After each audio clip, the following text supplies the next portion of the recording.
मुझे करने दो ना ये व्रत। अपनी लल्ला पे आप विश्वास ना है आपको? विश्वास है। अच्छा ठीक है, तू भी कर ले।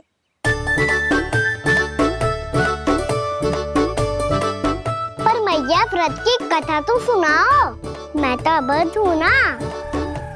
मुझे कैसा पता चलेगा कि ये व्रत करते क्यों हैं?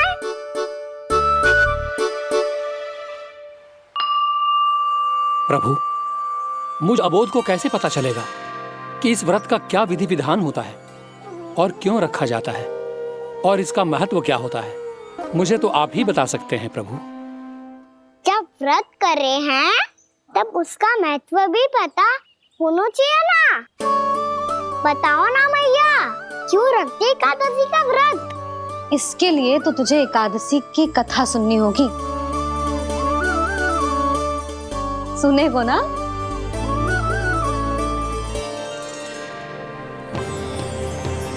वसुदेव सुतं देवं कंसचाणूरमर्दनम्। श्रीहरि,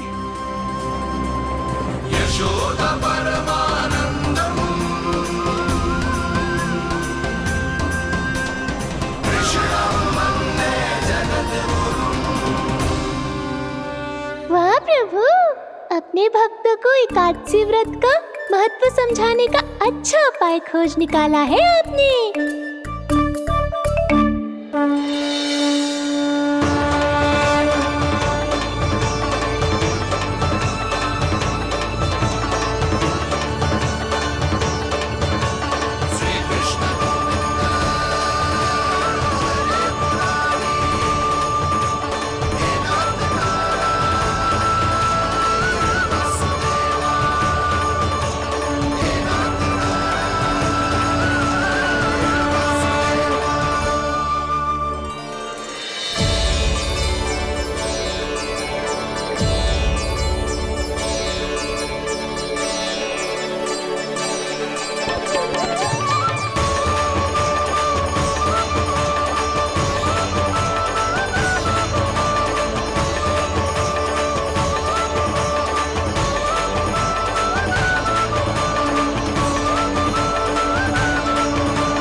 अब सब जन एकादशी के व्रत की कथा ध्यान से सुनना, तभी जे व्रत पूरा माना जाएगा। समझो लल्ला?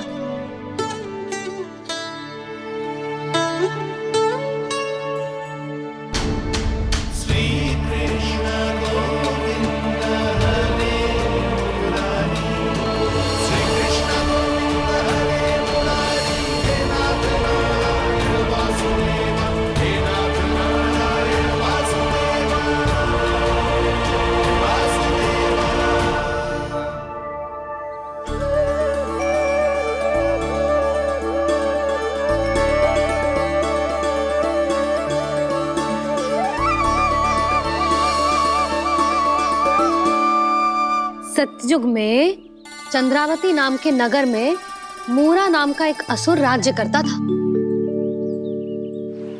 ओम ब्रह्मदेवाय नमः। ओम ब्रह्मदेवाय नमः। ओम ब्रह्मदेवाय नमः। ओम ब्रह्मदेवाय नमः।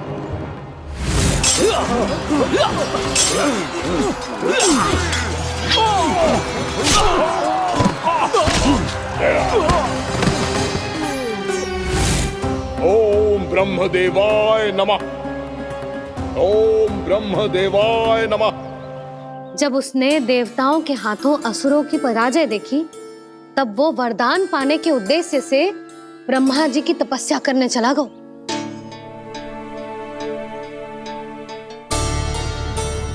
शीघ्र ही मूरा की तपस्या सफल हो गई और ब्रह्मदेव जी उससे प्रसन्न हो गए। ओम ब्रह्मदेवाय नमः। ओम ब्रह्मदेवाय नमः। ओम ब्रह्मदेवाय नमः। ओम ब्रह्मदेवाय नमः। ओम ब्रह्मदेवाय नमः। ओम ब्रह्मदेवाय नमः। ओम ब्रह्मदेवाय नमः। ओम ब्रह्मदेवाय नमः। ओम ब्रह्मदेवाय नमः। मूरा, प्रणाम ब्रह्मदेव। तुम्हारी तपस्या सफल हुई। बोलो, तुम्हें क्या वर चाहिए? सृष्टि के रचयिता ब्रह्मदेव, कृपया मुझे ऐसा वरदान दीजिए जिसकी सहायता से मैं त्रिलोकी विजयी बन जाऊं और कोई देवता मुझे पराजित ना कर सके। यहां तक कि देवताओं के रक्षक, सृष्टि के संचालक भगवान श्री विष्णु के लिए भी मैं अपराजय रहूं। तथास्तु, तथास्तु, तथास्तु। प्रणाम ब्रह्मदेव।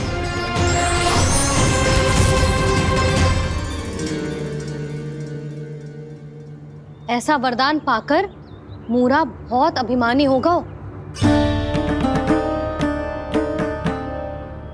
यक्षों, किन्नरों, यहाँ तक कि देवताओं को भी युद्ध के लिए ललकारने लगो, पर किसी ने भी उसकी ललकार को स्वीकार ना करो, क्योंकि सभी उसकी शक्ति से बहुत भयभीत थे और उसके सामने युद्ध किए बिना ही अपनी पराजय स्वीकार करने लगे। और फिर दंभ में आके उसने स्वर्ग लोक पर भी आक्रमण कर दिया और देवराज इंद्र तक को चुनौती दे डाली।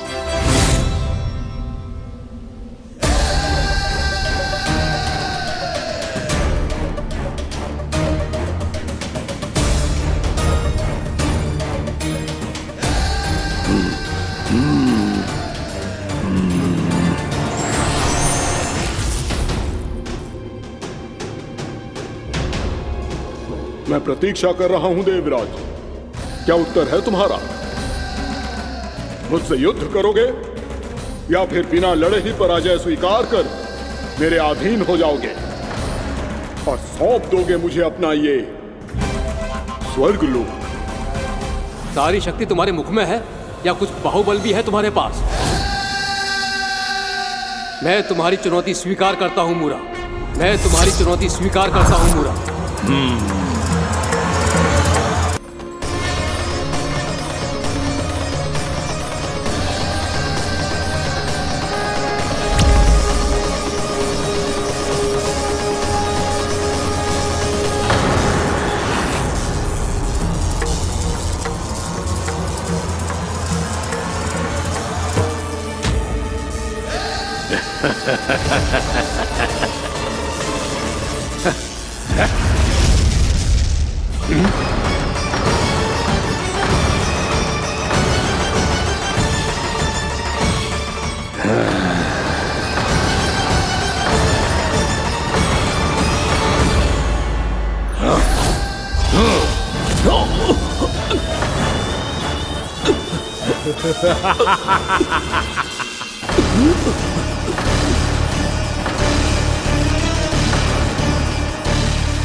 ठहरिए देवगण, असुर राज मूरा को ब्रह्मदेव का आशीर्वाद प्राप्त है। आप में से कोई भी इन्हें पराजित नहीं कर पाएगा।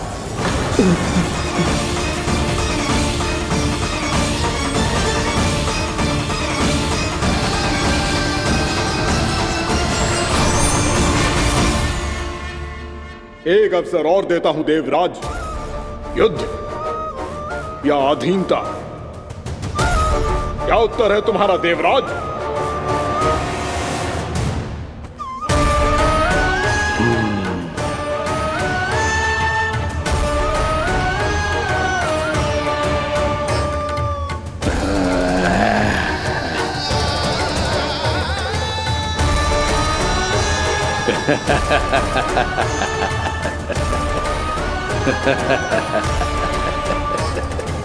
इंद्र और सभी देवताओं ने मूरा के आतंक में आके उससे भयभीत होके अपना सिंहासन छोड़ दियो। अब मूरा स्वर्ग का अधिपति बन गयो और शीघ्र ही उसने अन्य सभी असुरों को स्वर्ग में निवास करने के लिए आमंत्रित कर दिया। और इस प्रकार से वो धीरे धीरे तीनों लोकों का सम्राट बन गयो उसे किसी ने रोका नहीं मैया। ना लल्ला, इतना साहस किसी में था ही ना। और फिर ये निश्चित करने के लिए कि भविष्य में किसी और असुर की मृत्यु ना हो, वो यमराज पे भी विजय प्राप्त करने के लिए यमलोक की ओर प्रस्थान कर दियो। वो तो अपने आप को और सभी असुरों को अमर बनाना चाहता था। पर देवता और यमराज भी उसकी ये योजना समझ गए थे। इसीलिए उसके आने से पहले ही सारे देवताओं ने श्री नारायण से सहायता के लिए गुहार लगाई। अब केवल आप ही कुछ कर सकते हैं प्रभु। अभी तो मूरा केवल त्रिलोक का स्वामी है, और यदि उसने यमलोक भी जीत लिया तो वो जीवन को ही नियंत्रित नहीं करेगा प्रभु, वो मृत्यु का भी स्वामी हो जाएगा। ऐसे में पहले सृष्टि का संतुलन तो नष्ट होगा प्रभु, और फिर स्वयं सृष्टि ही नष्ट हो जाएगी। ऐसा नहीं होगा यमदेव, नियति ऐसा होने ही नहीं देगी। विधि रचेगी खेल और मैं बनूंगा माध्यम। असुर राज मुरा का सामना मैं करूंगा। बस आप मुझे चुनौती देने के लिए उसे तैयार कर लीजिए, चाहे उसके लिए आपको साम दाम दंड भेद कोई भी उपाय क्यों ना अपनाना पड़े।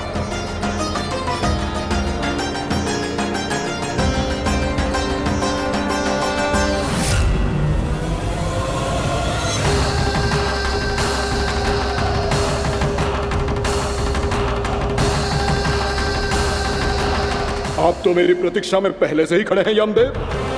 तब तो आपने मेरी चुनौती के बारे में भी सुना ही होगा। कहिए, क्या उत्तर है आपका? मेरा स्वागत करके अपना राज्य त्यागेंगे या मेरा सामना करके अपने प्राण? असुर राज मुरा का सामना मैं करूंगा। बस आप मुझे चुनौती देने के लिए उसे तैयार कर लीजिए, चाहे उसके लिए आपको साम दाम दंड भेद कोई भी उपाय क्यों ना अपनाना पड़े।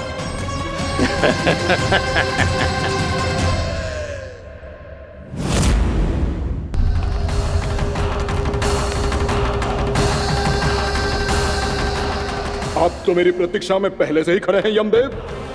तब तो आपने मेरी चुनौती के बारे में भी सुना ही होगा। कहिए, क्या उत्तर है आपका? मेरा स्वागत करके अपना राज्य त्यागेंगे या मेरा सामना करके अपने प्राण? हे असुर श्रेष्ठ, मैं आपकी अधीनता स्वीकार करने के लिए तैयार हूं। बस एक विनती है मेरी। शर्त को विनती का नाम देकर बहलाना चाहते हो मुझे यमराज? असुर राज मूरा के सामने शर्त रख पाओ, इतना सामर्थ्य नहीं है तुम में। इसका आभास है मुझे असुरराज, पर मैं आपकी अधीनता स्वीकार करूं इससे पहले आपको स्वामी धर्म का पालन करना होगा। मेरे पुराने स्वामी के क्रोध से मेरी रक्षा करनी होगी आपको। कौन है तुम्हारा पुराना स्वामी? भगवान श्री नारायण। और छोटी माँ, मूरासुर को तो श्री नारायण से भी रक्षा का वरदान प्राप्त था ना? यही तो श्री नारायण की लीला थी बलराम। पर वो राक्षस अपने दम में जे समझ ही ना पाओ कि वो क्या भूल करने जा रहा है, और पहुंच गो भगवान श्री नारायण को चुनौती देने के लिए।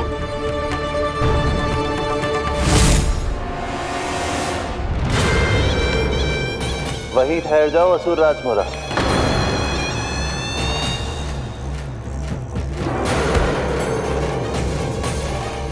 यहाँ क्यों आए? आपको पराजित करने और ये वैकुंठ जीतने, ताकि मैं यमलोक का स्वामी बन सकूं। फिर आओ, युद्ध भूमि में मेरा सामना करो।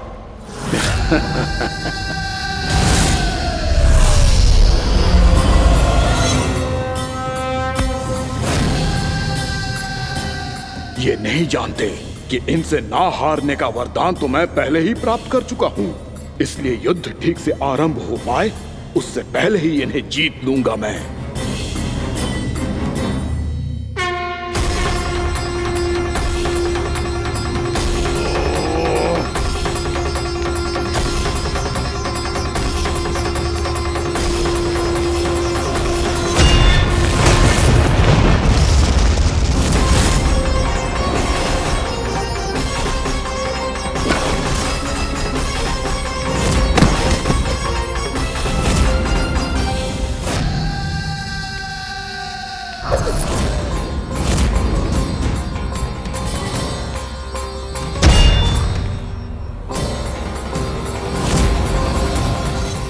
इस प्रकार जे युद्ध वर्षों वर्षों तक चलता रहो, दोनों योद्धा पूरे ब्रह्मांड में अनेक अस्त्रों शस्त्रों के साथ युद्ध करते रहे।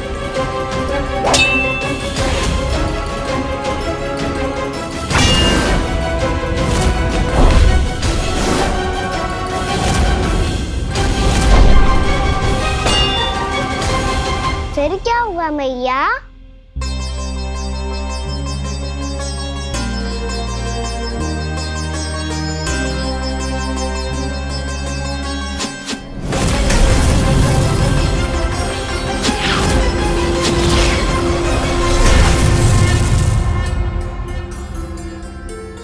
उस युद्ध को कभी समाप्त हुआ हो, पर कैसे? शीघ्र ही वो राक्षस थक गौ लल्ला।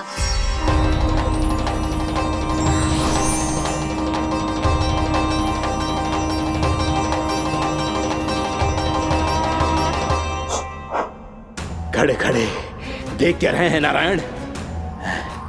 आक्रमण कीजिए, वध कर दीजिए मेरा।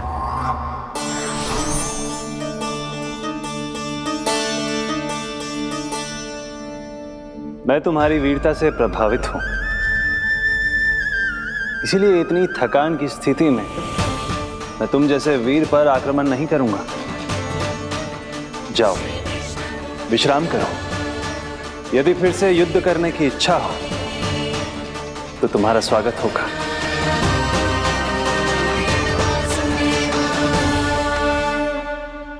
जे कह के श्री नारायण बद्रिका आश्रम चले गए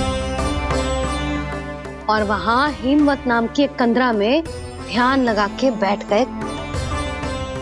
उधर वो राक्षस विश्राम करने लगो। अनेकों दिन बीत गए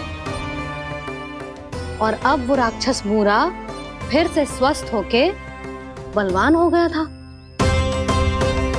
उसने अपनी सारी शक्ति फिर से प्राप्त कर ली थी।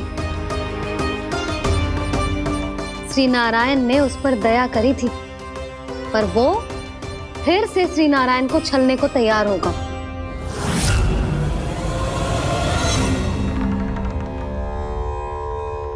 ध्यान में बैठे बैठे श्री नारायण योग निद्रा में चले गए,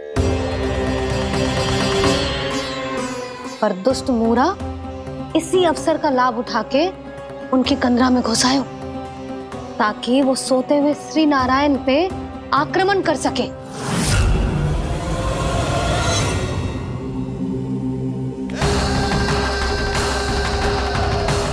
आज इस लंबे युद्ध को जीतकर अपने इस अंतिम शत्रु का भी अंत कर दूंगा मैं।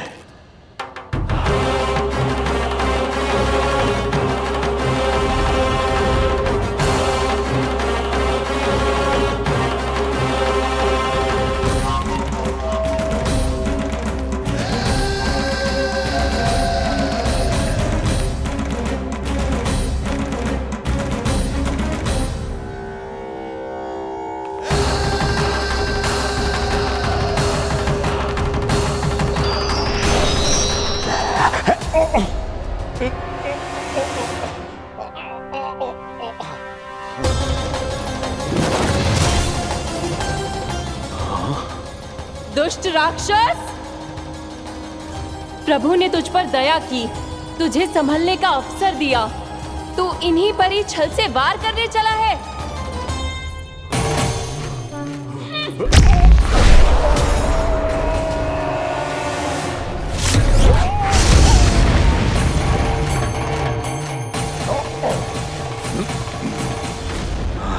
मैं अजय हूँ, मुझे कोई पराजित नहीं कर सकता। ब्रह्मा का वरदान है मुझे।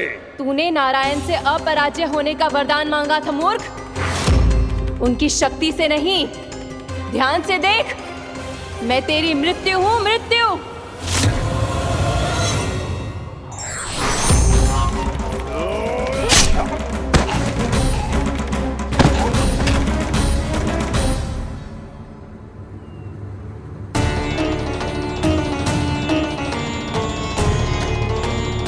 वो देवी कौन थी छोटी माँ? और कौन बलराम, वही तो थी देवी एकादशी।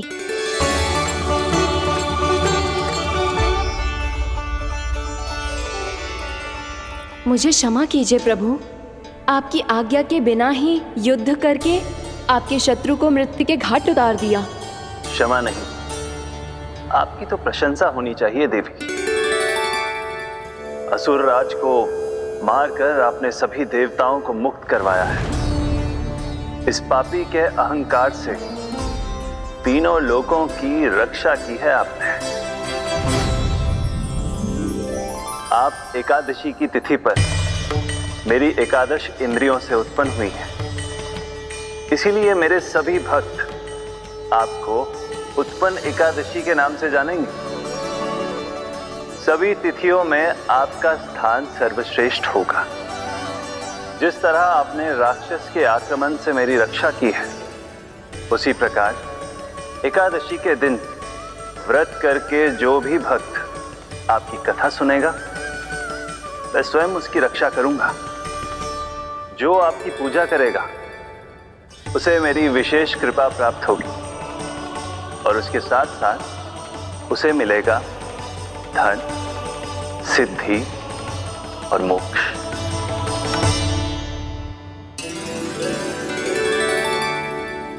इसीलिए आज के दिन व्रत रखने का बहुत अधिक महत्व होता है। बोलो एकादशी मैया की जय। बोलो श्री नारायण भगवान की जय।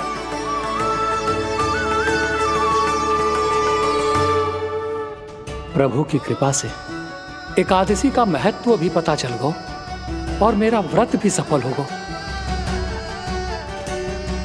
अभी नहीं भूला रहा, एकादशी का व्रत पूरी तरह तभी सफल होता है जब द्वादशी के दिन उसे पूरा किया जाता है।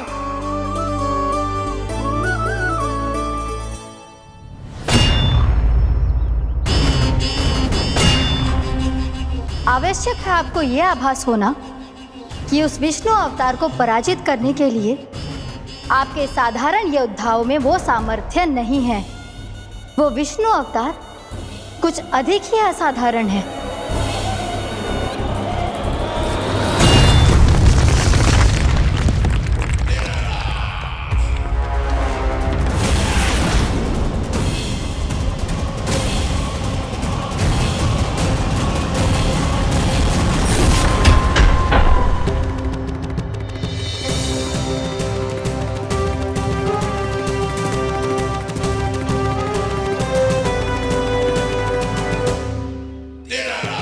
अब मैं दिखाऊंगा उस विष्णु अवतार को असाधारण शत्रु क्या होता है।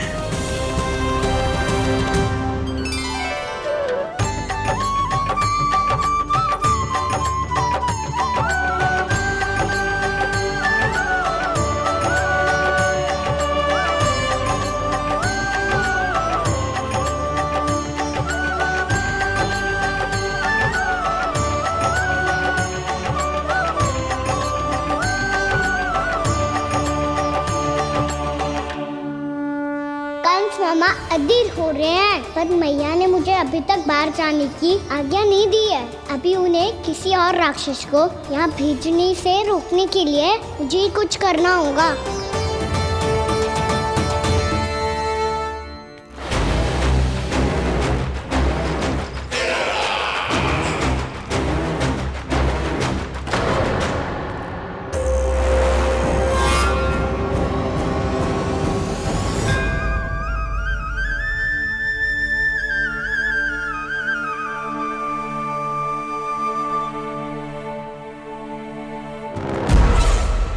कौन हो तुम? बचपन से ही मुझे मारने का सपना देख रहे हैं, सिर्फ मुझे ही नहीं पहचानते।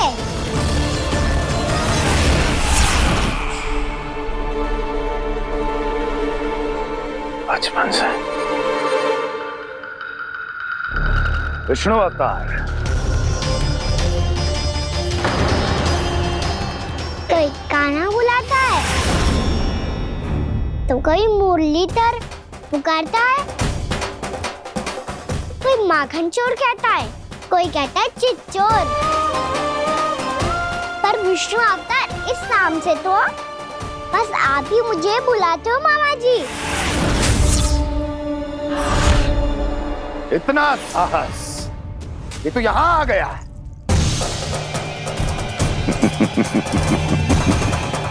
यहां आ तो गया तू विष्णु अवतार, किंतु यहां से जीवित नहीं जाएगा।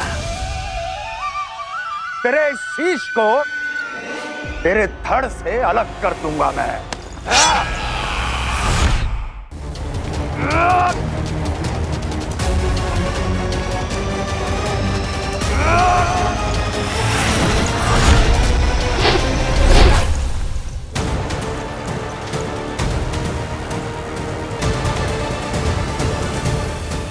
कहाँ देख रहे हो मामा जी?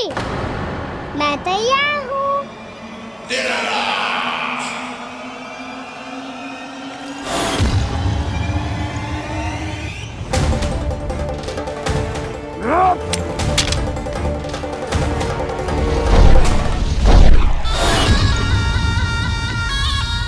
मामा जी, आप सदैव इसी तरह क्रोध में रहते हो क्या?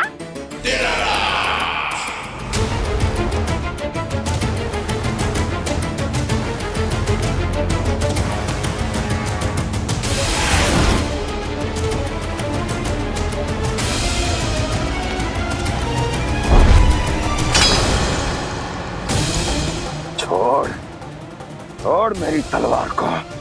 छोड़ो तो तब जब पकड़ा हूँ।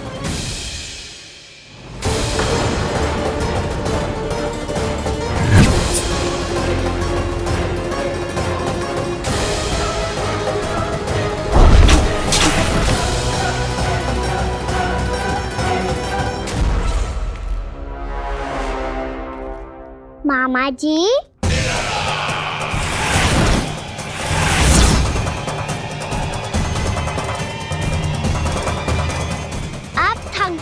थोड़ा विश्राम कर लो। आपका तो पता नहीं, मैं अवश्य थक गया हूँ।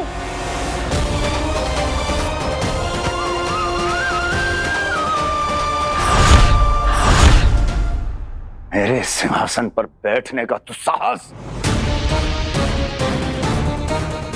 अभी तो बस अभ्यास कर रहा था मामा जी। भविष्य में मुझे तो बैठना है यहाँ। आपने बल प्रयोग करके से अपने पिताजी से छीना था। मैं आपसे छीन लूंगा। जो छल और बल से लिया जाए वो अधिक समय तक टिकता नहीं है मामा जी।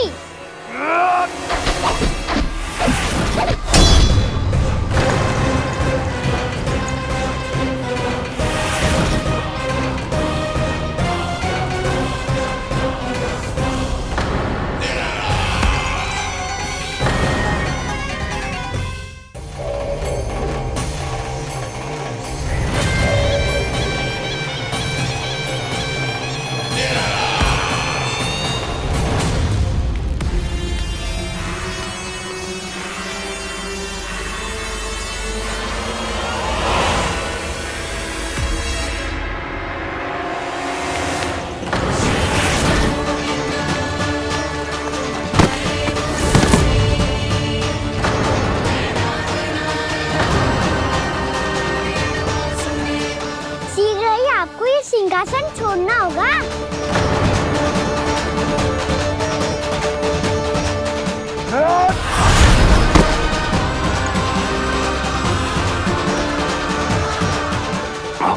वो मेरा सिंहासन छीनना चाहता। वो आ रहा है, वो आ रहा है। सैनिकों, दुर्जन, बंद कर दो सभी द्वार और झरों के, सब के सब। इसकी हर संभावना पर इतना कड़ा पहरा बिठा दो कि ना तो कोई महल के भीतर आ सके, ना कोई बाहर जा सके। मुझे महल की चप्पे चप्पे की सूचना चाहिए। जाओ।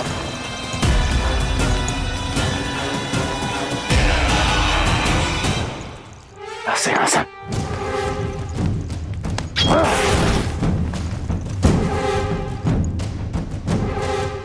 अब आ, दुष्ट मायावी, ए छलिया विष्णु अवतार, मैं कंस तेरी प्रतीक्षा कर रहा हूँ। देखता हूँ मेरे सिंहासन पर कैसे बैठता है तू। मुझे तो बस कुछ समय चाहिए था, वो मिल गया। अब करते रहिए आप प्रतीक्षा।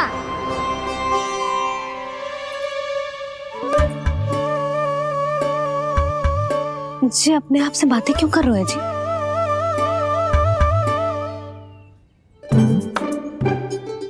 आप मुस्कुरा क्यों रहे हो? ना कछु ना। बताओ क्यों मुस्कुरा रहे हो? तुम्हीं पर गए हैं जी। जब तुम व्रत करती हो तो तुम भी ऐसा ही करती हो। इसी प्रकार भूख अधिक लगने पर अपना ध्यान भटकाने के लिए स्वयं से ही बड़बड़ाती रहती। होगा।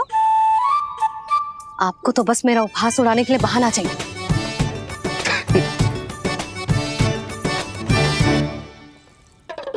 लल्ला, भूख लगी है?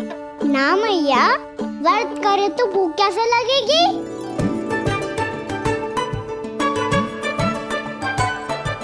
यदि लगी हो तो छोटे बालकों को थोड़ी बहुत भूल चूक क्षमा होती है। कछु ना तो फल तो तू खा ही सकते है। अब तो पूरे नियम और विधि विधान से व्रत तोड़ूंगा। कल द्वादशी के सुबह मुहूर्त के अनुसार। ठीक।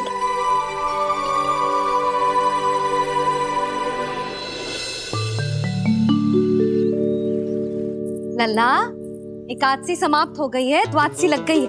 अब तू व्रत तोड़ सकते है। भोजन कर ले। ले।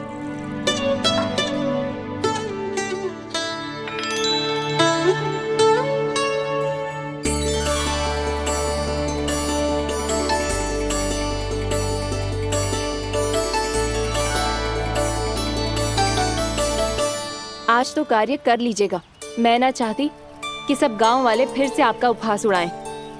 अरे, इसी क्षण कार्य आरंभ करना आवश्यक ना है। कुछ खा तो लो।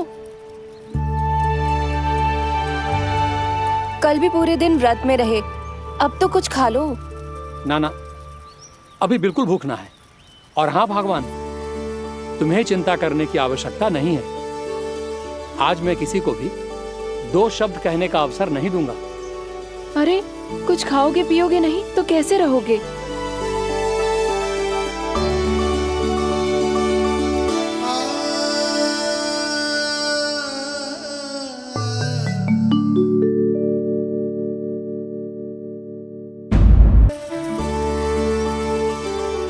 अरे, इसी क्षण कार्य आरंभ करना आवश्यक ना है। कुछ खा तो लो। ना, अभी बिल्कुल भूख ना है। और हाँ भगवान, तुम्हें चिंता करने की आवश्यकता नहीं है। आज मैं किसी को भी 2 शब्द कहने का अवसर नहीं दूंगा।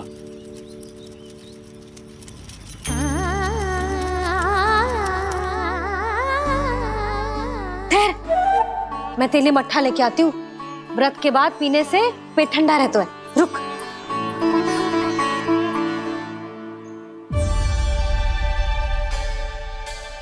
भक्तों ने अभी तक व्रत नहीं तोड़ा है, मैं कैसे तोड़ लूं? भूख कहाँ से होगी? श्री हरि नाम से पेट तो भर लेते हो। श्री हरि, श्री हरि, श्री हरि।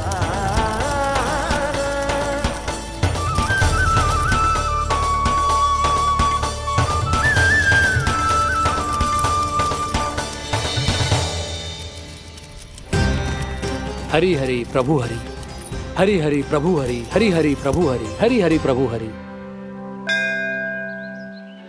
कल से अन्न का एक दाना ना गो है पेट में। अब क्या व्रत तुड़वाने भी आपके प्रभु ही आएंगे? अब क्या व्रत तुड़वाने भी आपके प्रभु ही आएंगे? मैया,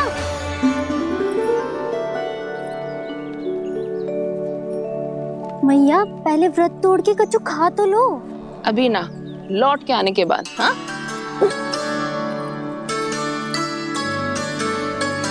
बलराम, ठहरो पुत्र, पहले कुछ खा लो। व्रत तोड़ना आवश्यक होता है। मैया ने एकादशी का महत्व बताया। लगता है मुझे सबको द्वादशी पर व्रत तोड़ने समाप्त करने का महत्व बताना होगा। हरि हरि हरि हरि हरि मेरे हरि।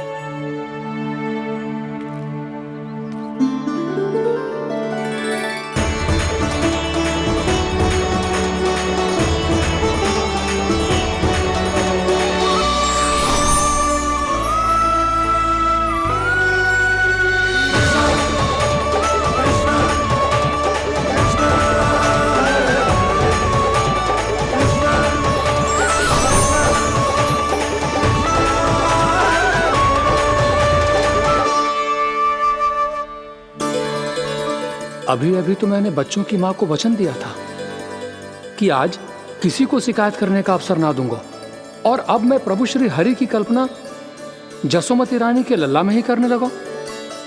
ना ना, ये ठीक ना है।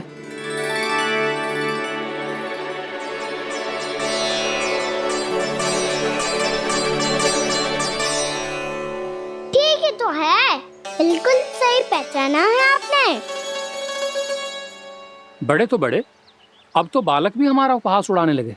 मैं आपका उपहास नहीं उड़ाने आया, मैं तो आपके एकादशी के व्रत को पूरा कराने आया हूँ।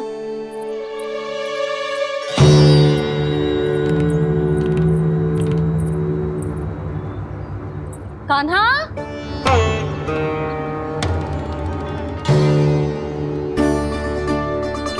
तो ये रही आपकी छड़ी और ये रही मेरी पीठ। सेक देना तापड़ तोड़। आज तो इसकी पीठ सेक के रहूंगी मैं। मैया घर पे भूखी मुझे ढूंढ रही होगी। लो, आज द्वादशी के दिन पहले प्रहर में भोजन करके अपना एकादशी का व्रत पूरा करो आप। धन्यवाद राजकुमार, पर अभी हमें भूख नहीं है। बहुत सारा काम पड़ा है, और अभी थोड़ी ही देर में शंकरी बहन भी अपनी मटकी लेने आती होंगी।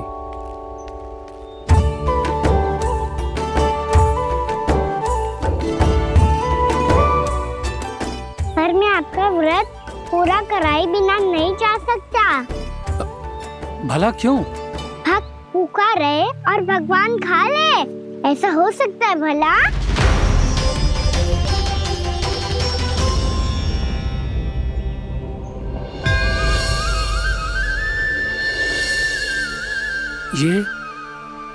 ये कैसा भ्रम हो रहा है मुझे? मुझे लगता है अपना काम करना चाहिए। द्वादशी के पहले प्रहर में व्रत पूरा करना बहुत आवश्यक होता है। ना तो एकादशी का व्रत भी पूरा ना माना जाता। इतनी सारी ज्ञान की बातें तुम्हें कैसे पता है लल्ला?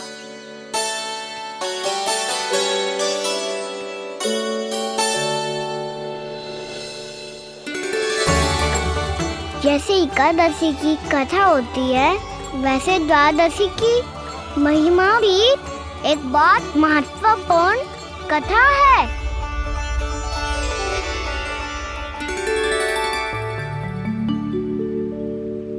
कैसी कथा?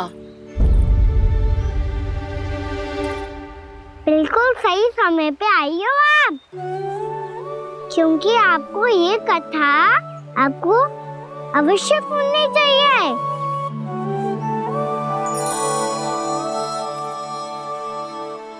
मुझे क्यों?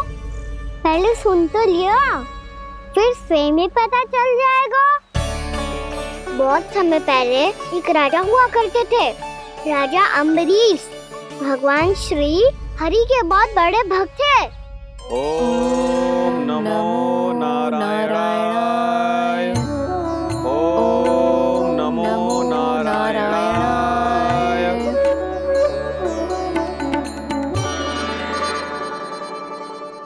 नेक पुण्य के काम करते थे वो।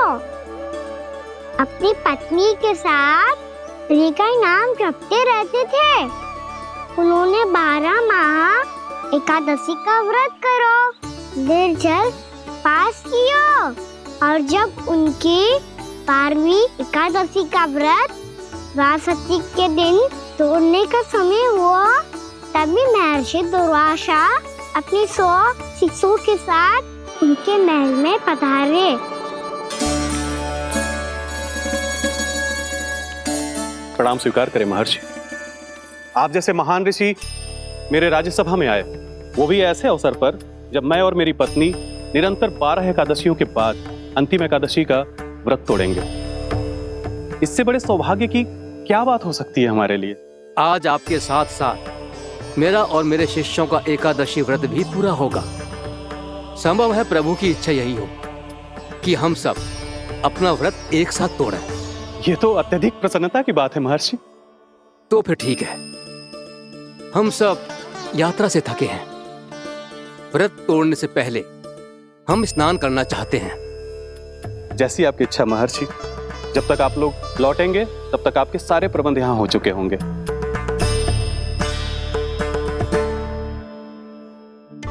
महर्षि दुर्वासा स्नान करने गए थे, पर उन्हें लौटने में विलंब हो रहा था और इधर द्वादशी पर व्रत पूरा करने का मुहूर्त बीता जा रहा था। महाराज अमरेश बड़ी विरगता के साथ महर्षि दुर्वासा के लौटने की प्रतीक्षा कर रहे थे। महाराज, व्रत तोड़ने का मुहूर्त बीता जा रहा है। बस कुछ ही समय बचा है। महर्षि और उनके शिष्यों को लौटने में न जाने कितना समय लग जाएगा। मेरा सुझाव है कि आप मुहूर्त समाप्त होने से पहले व्रत अवश्य तोड़ लें। गुरुदेव, हमने महर्षि दुर्वासा को वचन दिया है कि जब तक वो लौटेंगे नहीं तब तक हम व्रत नहीं तोड़ेंगे। इसीलिए मैं उनके लौटने के बाद ही भोजन ग्रहण करूंगा। पर महाराज, मुहूर्त यदि बीत गया और समय रहते हुए नहीं आए तो महाराज आपका व्रत पूरा नहीं होगा। महाराज, आपको उसका फल नहीं मिलेगा। महाराज, 12 एकादशियों का व्रत व्यर्थ चला जाएगा। किंतु गुरुदेव, यदि मैंने भोजन कर लिया तो ये तो अतिथियों का अपमान होगा। आप उचित कह रहे हैं महाराज। भोजन के लिए उनकी प्रतीक्षा अवश्य कीजिए महाराज। पर मुहूर्त रहते हुए एक तुलसी का पत्ता और जल ग्रहण कर लीजिए। इससे आपका व्रत भी पूरा हो जाएगा और अतिथि का मान भी रह जाएगा। आपका सुझाव अच्छा है गुरुदेव।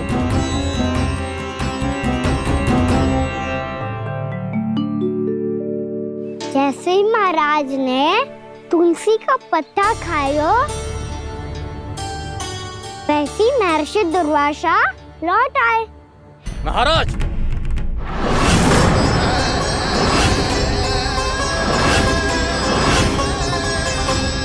महाराज को उपास तोड़ते देखते बहुत क्रोधित हो गए।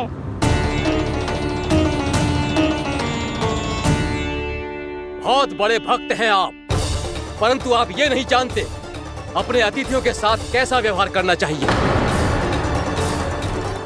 आपने हमें साथ भोजन करने का वचन दिया था, पर अपना व्रत क्यों तोड़ा आपने?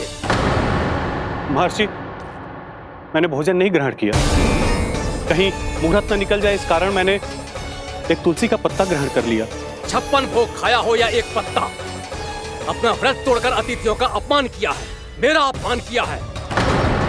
अब आपको दंड भोगना होगा ताकि आप सीख पाएं कि अतिथियों के साथ कैसा व्यवहार होना चाहिए। महर्षि, आप जो भी दंड मुझे देंगे मुझे स्वीकार है, किंतु आप क्रोधित मत होइए। क्रोध का कारण आपने दिया है महाराज। एक महर्षि का अपमान करके राक्षसी प्रवृत्ति का परिचय दिया है आपने। इसीलिए अब एक राक्षसी आपको दंड देगी।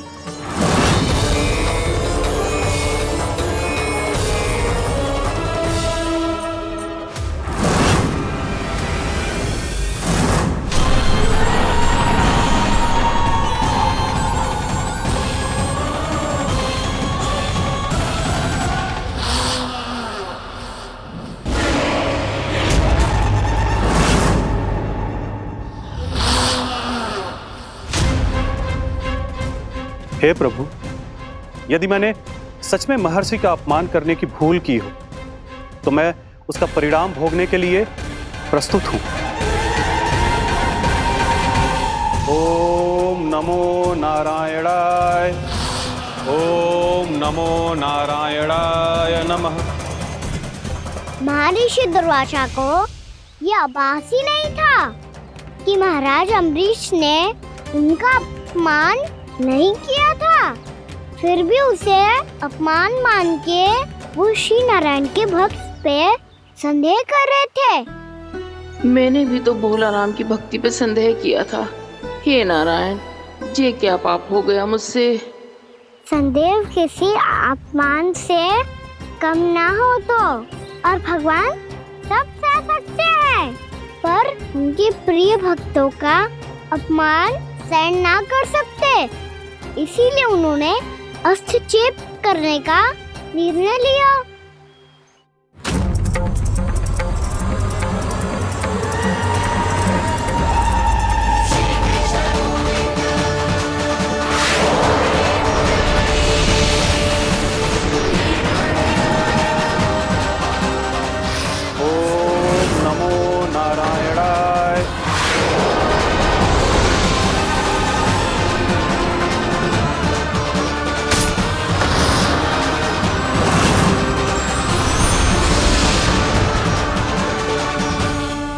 और फिर भगवान का वो सुदर्शन चक्र महर्षि दुर्वासा के पीछे पड़ गया। ये चक्र तो मेरी ओर बढ़ रहा है। ओम नमो नारायणाय। ये कैसे संभव हो सकता है? कोई रोको इसे, कोई रोको इसे।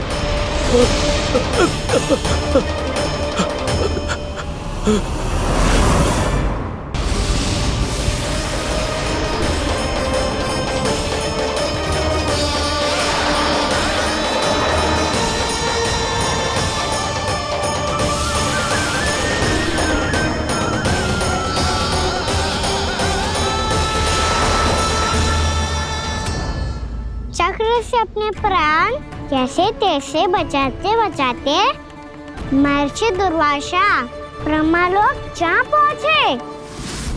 ब्रह्मदेव रक्षा कीजिए, ब्रह्मदेव सहायता कीजिए, मुझे बचाइए ब्रह्मदेव, रक्षा कीजिए। ये सुदर्शन चक्र मेरे प्राणों के पीछे पड़ गया है, मुझे बचाइए ब्रह्मदेव, मुझे बचाइए। महर्षि, मैं चाहकर भी आपकी सहायता नहीं कर सकता।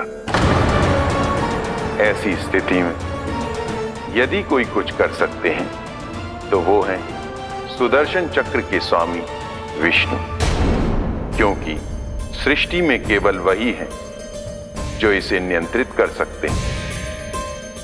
वो ही इसे वापस लौटने का आदेश देकर आपके प्राणों पर छाए हुए संकट को दूर कर सकते हैं।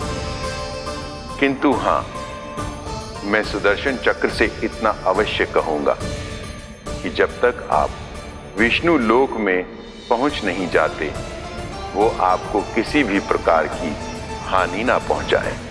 आपका बहुत बहुत धन्यवाद, आपकी सदा ही जय हो।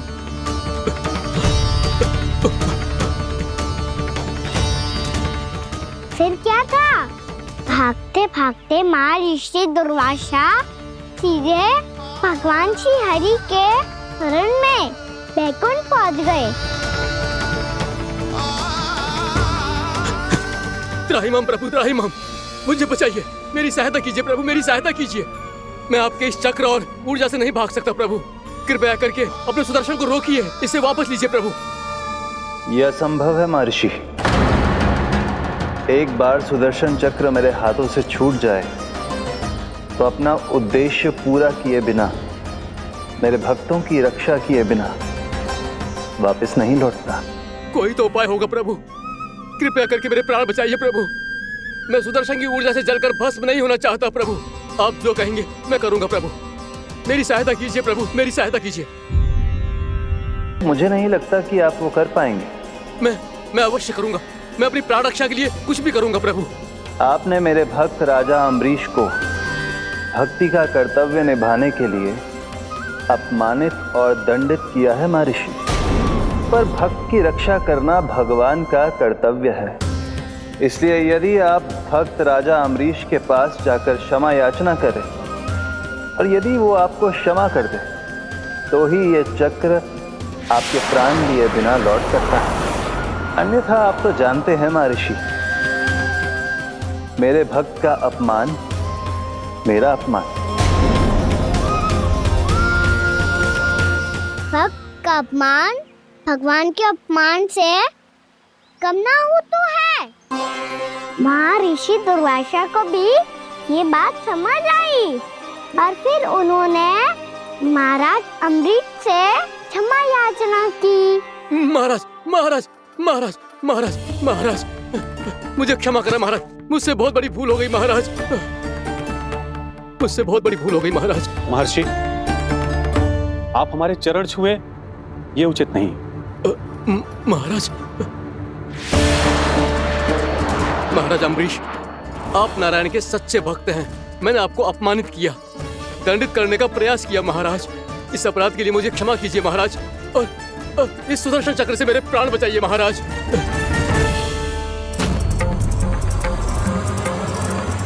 हे महान सुदर्शन, यदि महर्षि के लिए मेरे हृदय में अभी भी वही सम्मान और प्रेम हो जो इनके प्रथम आगमन पे था, तो कृपया आप अपने धाम वापस लौट जाइए।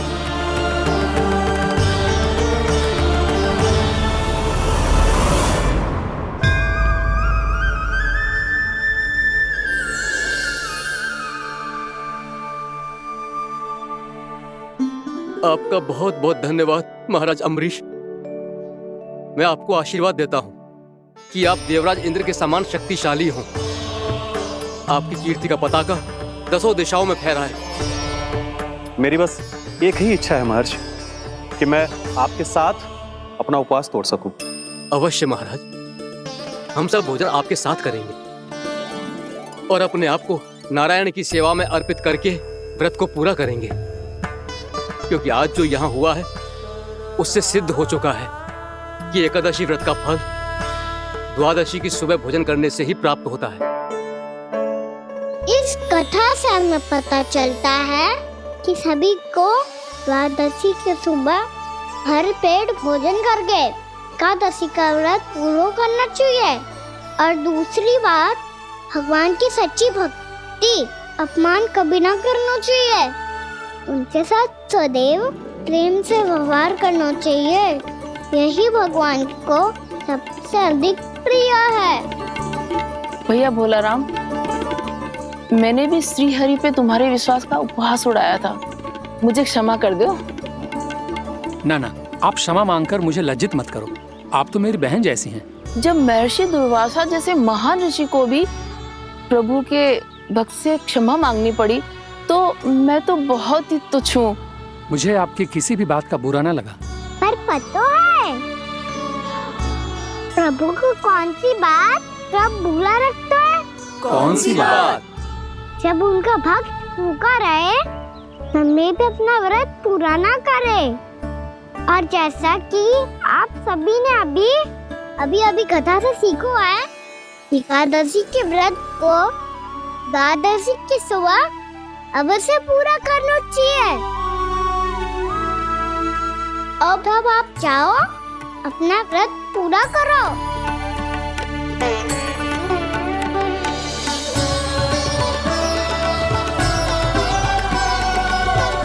मैं आपके लिए जल लेके आती हूँ।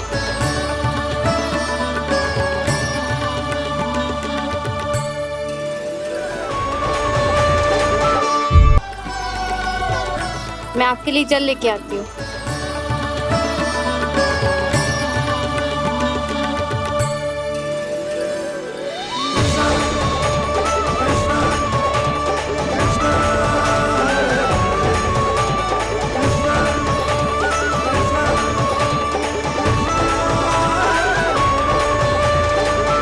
लो खाओ।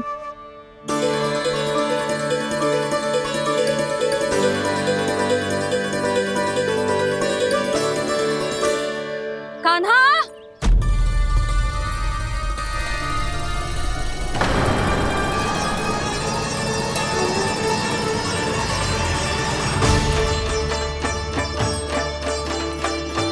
बोलो काका, सिगरेट छुपा लो मुझे, मैया आ रही है, बहुत क्रोध में लगती है।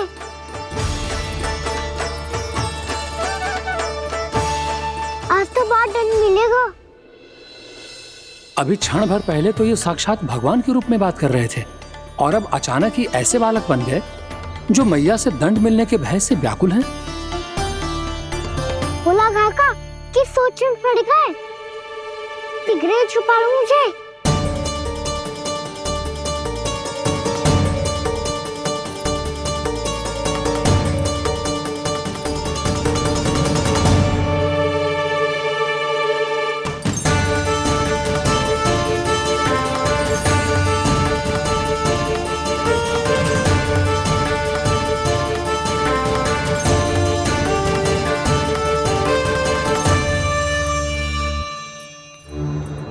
भोलानाथ जी, कान्हा को देखो है क्या? मैंने तो अपने प्रभु को देखा है। मैं अपने लल्ला को ढूंढ रही हूँ, उसे देखो है आपने? वही तो मैं भी कह रहा हूँ जसोदा रानी, मैंने सिर्फ और सिर्फ अपने प्रभु को देखा है। ये तो अब भी अपनी भक्ति में ही खोया हुआ है। इससे पूछ के कछु लाभना है, मुझे ही ढूंढना पड़ेगा।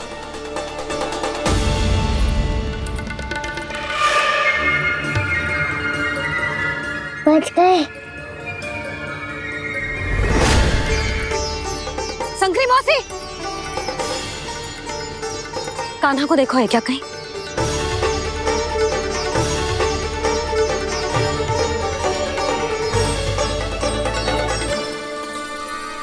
बोला काका मुझे शीघ्र निकालो ना यहाँ से, भैया फिर से इधर ही आ रही है।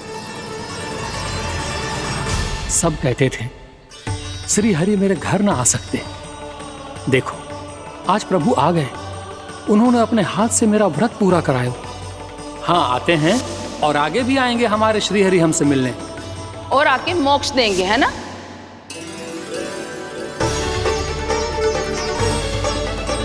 शीघ्र निकालो ना भोला काका, भैया आ रही है। मैं ना निकालूं?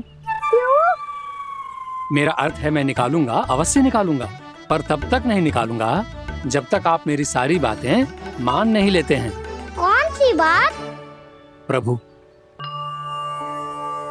मुझे मोक्ष प्रदान कर दीजिए प्रभु। तथास्तु। ना ना ना प्रभु, मेरे साथ साथ मेरे परिवार को भी मोक्ष दे दीजिए। तथास्तु। अब तो निकाल दो, मैया देख लेंगी। ना प्रभु, मेरे परिवार के साथ मुझसे जुड़ी हुई हर वस्तु, जीव जंतु, प्राणी, गाय बैल भैंस, सभी को मोक्ष प्रदान कर दीजिए प्रभु। तथास्तु। प्रभु आप सच में अद्भुत हैं। मैंने जो मांगा आपने बिना सोचे समझे सब प्रदान किया। मैं ही अपनी मांगे बढ़ाता रहा। प्रभु प्रभु मुझे क्षमा कर दीजिए, प्रभु मुझे क्षमा कर दीजिए।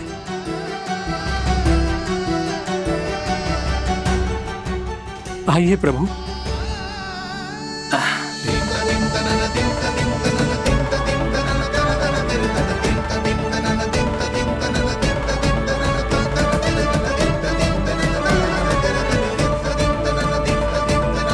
प्रभु आप तो प्रभु हो, हरि हो, भगवान हो। आप चाहते तो इस मटके से स्वयं निकलकर बाहर आ सकते थे, फिर मेरी आपने हर इच्छा क्यों पूरी की? क्योंकि मेरे भक्त की इच्छा पूरी करने में मुझे भी प्रसन्नता मिलती है। ना तो मैं अपने भक्तों का अपमान सह सकता हूँ और ना ही उनकी इच्छा अधूरी रहने दे सकता हूँ।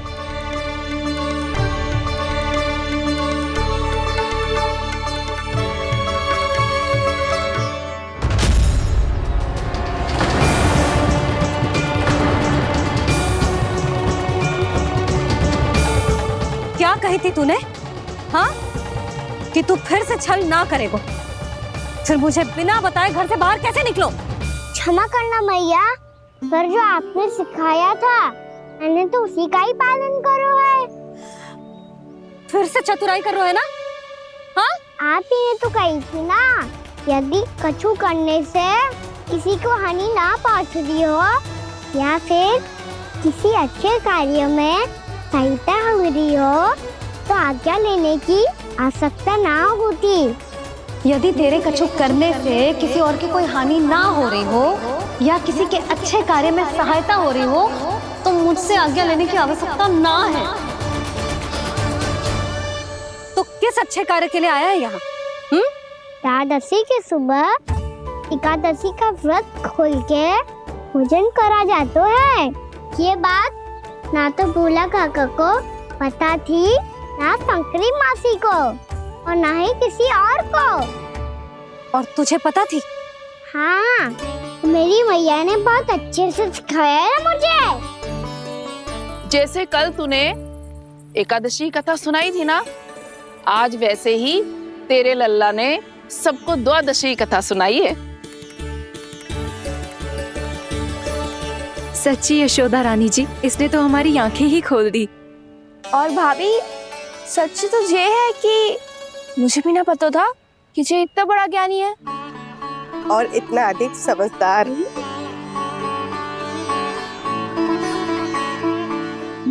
द्वादशी की कथा? वो तो मैंने इसे कभी सुना ही ना है। फिर इसे कैसे पता थी? रानी जी, जो स्वयं भगवान हैं, भला उन्हें कैसे कुछ नहीं पता होगा। मैंने तो इन्हें पहचान लिया, और हाँ, आप सब लोग भी इन्हें अपने अंतर्मन की आंखों से देखिए, हो सकता है इन्हें पहचान पाएं।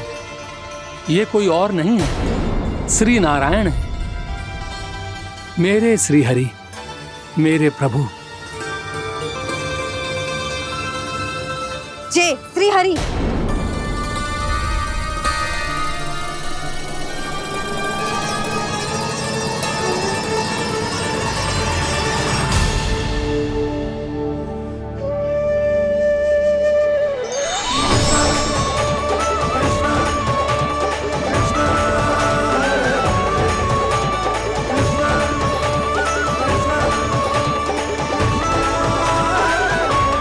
ये क्या कर दिया भोला?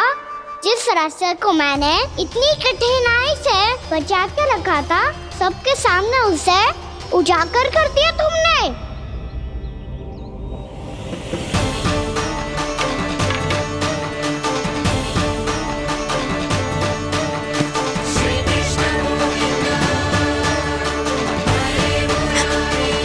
नारायण, नारायण, श्री नारायण।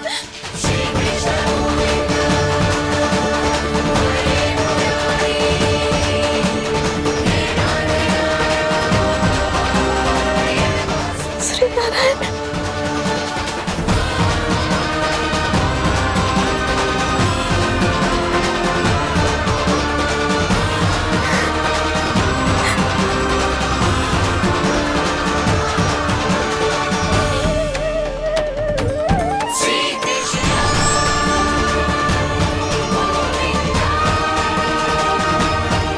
श्री नारायण प्रभु।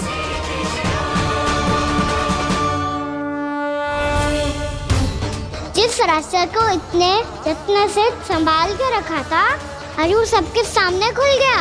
और तो और मेरा भेद मैया को भी पता चल गया। बाबा सब कहते रहे, पर मैंने एक न मानी। सबने कही थी कि आप भगवान हैं, पर मैं मूर्ख आपको पहचान ही ना पाई। कितनी अभागी हूं मैं।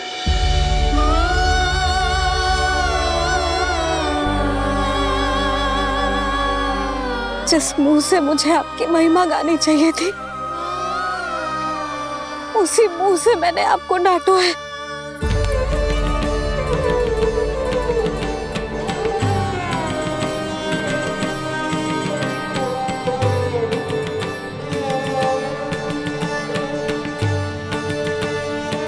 जिन हाथों से मुझे आपके चरण छूने चाहिए थे, उन हाथों से मैंने आपके कान पकड़े।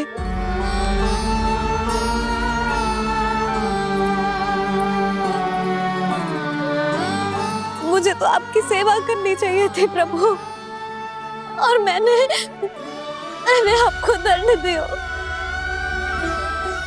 आपको घर से बांध दियो।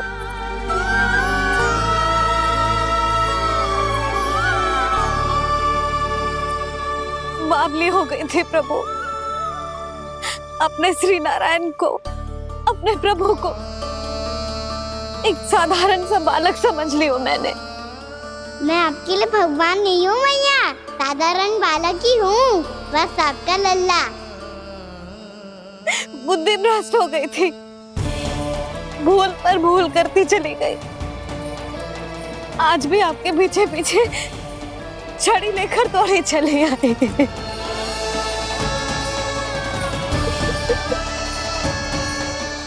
अपने आप को दोष मत दो मैया, आपके ममता के लिए तो जन्म लिया है मैंने। हमारा मन बदलने मत दो, मेरे लिए वही पुरानी भैया बनी रहो आप, और मुझे रहने दो आपका वही नटखट लल्ला। मुझे क्षमा कर दो प्रभु, मुझे क्षमा कर दो। बाबा ये कैसा अंत हो गया आज? मैया तो मुझे भगवान मानने लगी, पर मैं इसे स्वीकार नहीं कर सकता। अभी नहीं बाबा, इतनी शीघ्र नहीं। आप ऐसे खड़े क्यों बाबा? कुछ ऐसा करो ना कि मैया फिर से मेरे मैया बन जाए। उनकी दृष्टि में भक्ति नहीं, ममता चाहिए मुझे। कान्हा, मेरे सामर्थ्य में हो तो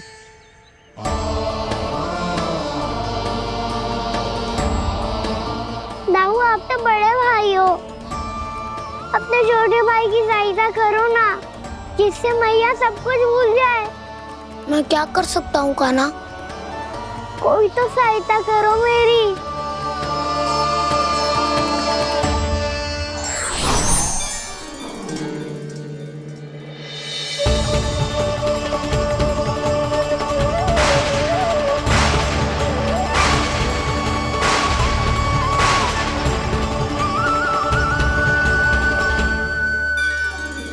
अपने आप को संभालिए प्रभु।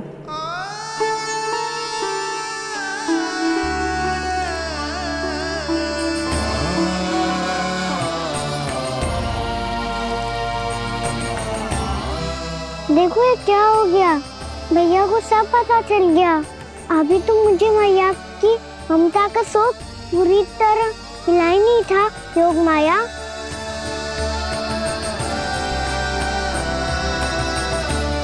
मेरी सहायता करो ना। कितनी अद्भुत है ममता की शक्ति। भगवान को भी एक साधारण बालक बना देती है। बालक की बना रहना चाहता हूँ मैं, नहीं चाहता दिव्य होना, नहीं चाहता भगवान बनना। बस मैया की गोद में रहकर ममता की रस से सेम को भिगोना चाहता हूँ। इनकी डांट फटकार का सुख पाना चाहता हूँ। कुछ भी करे योग माया, पर इन सबको भुला दो मेरा सत्य।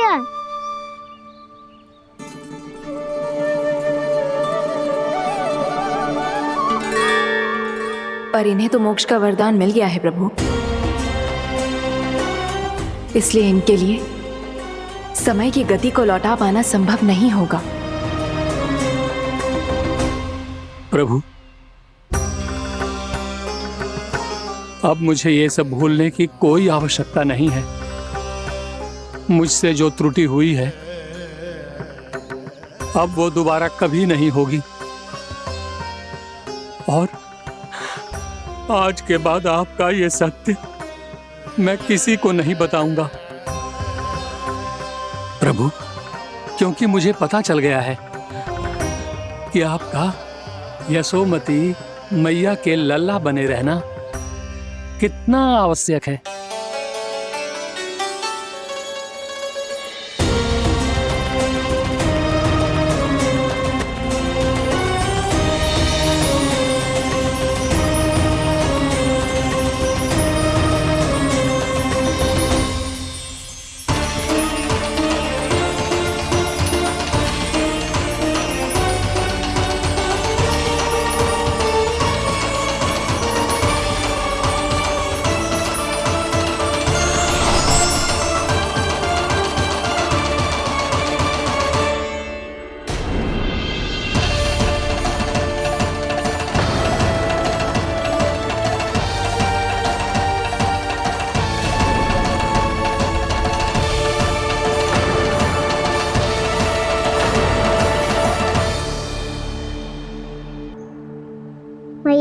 छड़ी।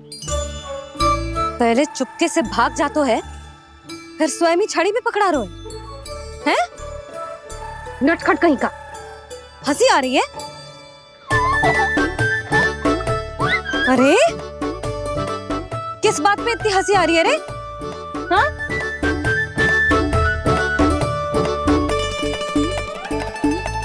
आपकी लीला अद्भुत है प्रभु, और अद्भुत है आपका मैया के प्रति प्रेम। हंसी ना है मैया, ये तो प्रसन्नता है, अपने मैया से मिल जाने की प्रसन्नता। अच्छा, ढूंढ मैं तुझे रही हूँ और तू कह रहे हो कि मैं मिल गई तुझे। तू घर चल लल्ला, अच्छे से पिटाई करूंगी तेरी।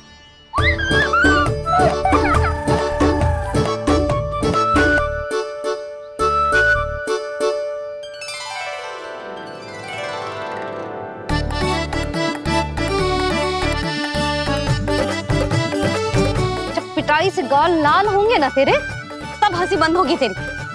चल।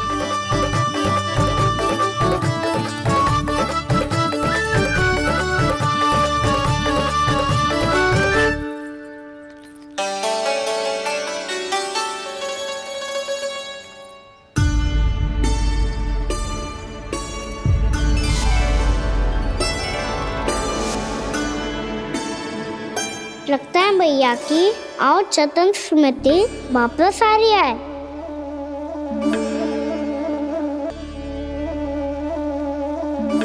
यशोदा, क्या होगो? ना कछु ना। आपको बताऊंगी तो और हंसेंगे मुझ पे। बोल दो, मैं उपास ना उड़ाऊं, सच्ची। देखो देखो इसे कैसे हंस रहा है। मेरे हाथ में छड़ी है, मैया क्रोधित है, पर जे तनिक में भय ना लग रहा है इसे? हाँ, हंसे जा रहा है।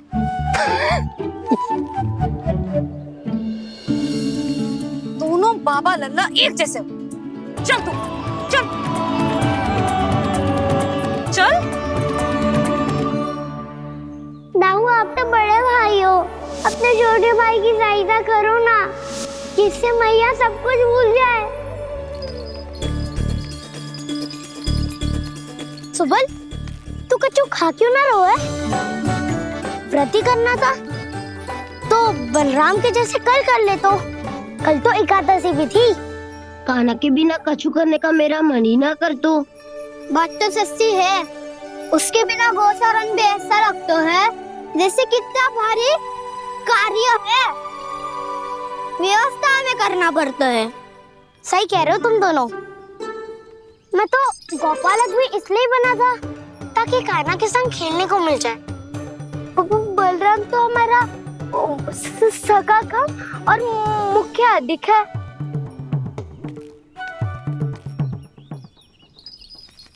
रुक जाओ, तुम सब कुछ देर विश्राम कर सकते हो।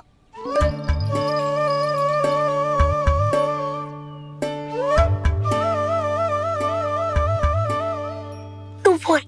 ना मैं ना बोलूंगा, तुम दोनों ही बोलो। और तुम सबका सखा पहले हूँ और टोली का मुखिया बाद में, इसलिए घबराने की आवश्यकता नहीं है। जो भी बात है बिना हिचक बता सकते हो मुझे। तो फिर कुछ ऐसा करो ना कि कान्हा फिर से हमारे साथ गोचारण करने के लिए आने लगे।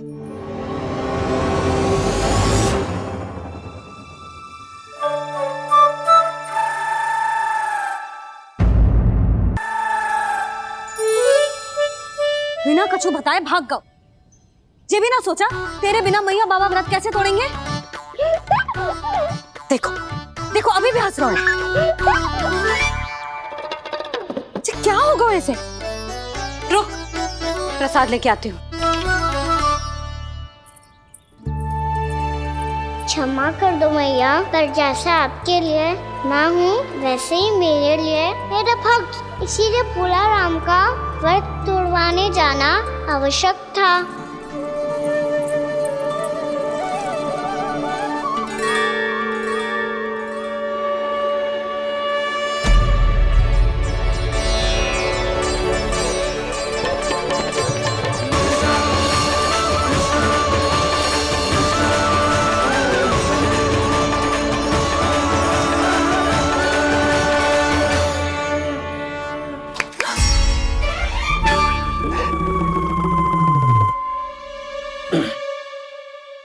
सुधा फिर से खो गई तुम।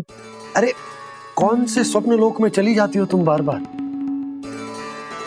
हमें भी बताओ। माया का प्रभाव ममता पर अधिक समय तक नहीं रह पाता प्रभु। अरे बोलो ना यशोदा, क्या सोच रही थी?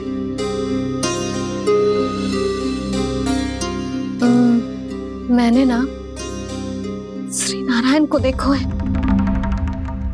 हाँ वो तो मैं भी देख रहा हूँ, यही तो है हमारे सामने। ये वाले ना तो मैंने साक्षात श्री नारायण को देखो है, वो भी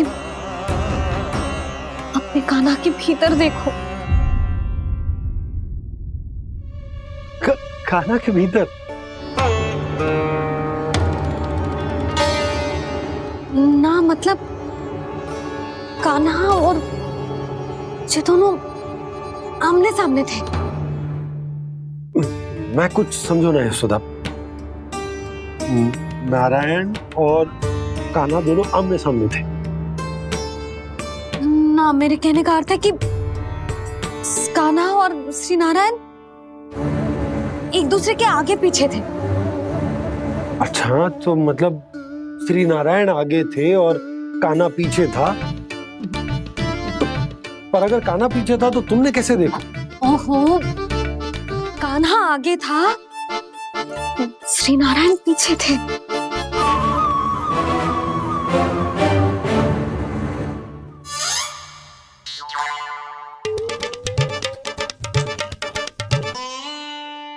यशोदा एक बार फिर से सोचकर बताओ कि नारायण आगे थे या कान्हा आगे था? ठीक से याद करो। बहुत बता तो रही हूँ जी, थोड़ी धुंधली धुंधली सी स्मृति है। बाबा, इससे पहले कि उनके संदेह की अग्नि स्मृति की वायु पाकर और भड़क जाए, कुछ भी करो पर बुझाओ इसे। स्वप्न देखो है तुमने? हाँ, संभव है स्वप्न ही था। पर यदि स्वप्न था तो सुबह सुबह उठते ही उसकी स्मृति क्यों ना आई? अब क्यों आ रही है उसकी स्मृति? और वो भी तब से जब से मैं भोलाराम के यहाँ से कान्हा को लेके आई हूँ। और जब मैं गई थी तो छड़ी मेरे हाथ में थी, पर फिर कान्हा ने मुझे छड़ी दी और मैं बैठी हुई थी। इस बीच कछु तो हुआ है। भैया की अचेतन स्मृति वापस आ रही है। अब मुझे ही कुछ करना होगा। मुझे लगता है जी, जब मैं वहाँ गई ना, भैया व्रत पूरा करने का सुबह मुहूर्त निकल जाएगा और अब तो भूख भी बहुत तीव्र लग रही है। हे नारायण, मैं तो भूल ही गई कि लल्ला भी तो कल से भूखा है।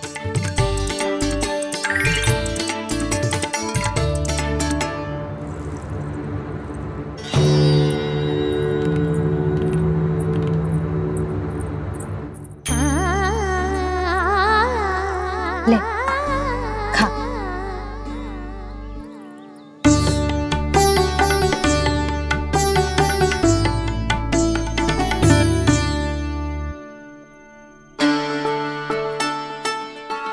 संतान की चिंता में सब कुछ भुला दे, ऐसी ही होती है ममता। और कान्हा को अच्छे से पता है कि इसको लाभ कैसे उठाना है।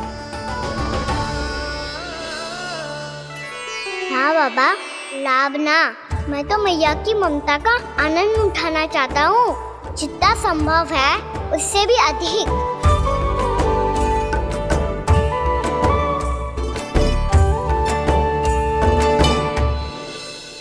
बलराम, कान्हा को फिर से गौचारण आने के लिए केवल तू ही मना सकते है। तुम्हें ही वो क्षमता है, हमारी टोली के मुख्य गोपालक जो हो तुम। हाँ, और कान्हा के दाव भी तो हो तुम। हाँ, वो तुमको मना ना कर पाएगा। तुझे छोटा होने के नाते तुम्हारे आदेश का पालन तो करना ही चाहिए कान्हा को। चिंता मत करो सखाओ, मैं कछु कहूँ और कान्हा ना माने ये तो संभव ही ना है।